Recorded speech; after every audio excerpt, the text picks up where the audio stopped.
Ce sont les experts français. Dans ce laboratoire privé d'hématologie médico-légale de Bordeaux, les caméras de télévision sont d'habitude interdites. Ils sont à l'avant-poste de l'identification criminelle par l'ADN en France. Ici, tout type de scellé peut être examiné, d'un simple vêtement à des armes ou même des troncs d'arbres et des véhicules.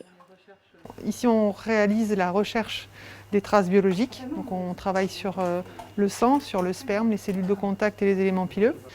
Donc, les éléments pileux, on va les prélever directement sur le scellé avant de les observer un à un au microscope. Pour le sang et le sperme, on utilise des méthodes de révélation chimique qui vont nous permettre de cibler une zone de prélèvement. Chaque année, magistrats et enquêteurs font appel à ces biologistes pour les aider à résoudre des affaires criminelles. Le laboratoire travaille à la fois sur des affaires récentes, mais aussi sur ce qu'on appelle des cold cases, ces affaires non résolues depuis des années. Alors, l'avantage de l'ADN, c'est qu'on peut remonter à des années. C'est déjà arrivé de sortir des ADN d'il y a 30 ans. Ça, c'est pas du moment que le scellé judiciaire a été conservé d'une façon correcte. Pour analyser ces anciens scellés, ces scientifiques utilisent alors des techniques d'analyse spécifiques, comme le quadrillage. Centimètre par centimètre, le technicien va recueillir la moindre trace biologique potentielle. C'est grâce à ce procédé que l'ADN partiel de la petite Estelle Mouzin a été retrouvé sur un matelas ayant appartenu à Michel Fourniret. De quoi relancer l'espoir pour des affaires non résolues comme la disparition inexpliquée de la petite Marion Wagon en 1996.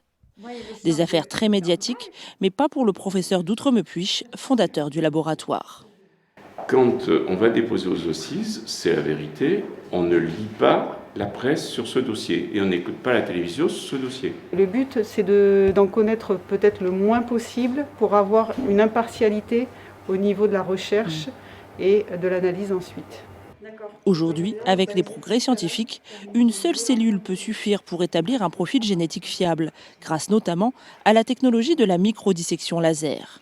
Une technique qui sert lorsque le scellé contient peu de traces biologiques. On a révélé le profil du suspect qui avait, si je me souviens bien, léché ou touché la boucle d'oreille de la victime, sur laquelle on avait pu prélever un ADN. C'est avec ce procédé que le meurtrier de Christelle Blétry, l'une des disparues de la 6, violée et assassinée en 1996, a pu être rattrapé 20 ans après les faits. Avec cette technologie, presque plus rien ne leur échappe. Ils peuvent retrouver les traces de quelqu'un sur une voiture calcinée, un objet enterré ou un tissu lavé en machine. Quand on te demande « est-ce que je dois prélever ?», on répond jamais non, parce que c'est toujours oui. Parce qu'il y a toujours une possibilité d'analyse. Alors qu'il y a 10 ans, on pouvait répondre non.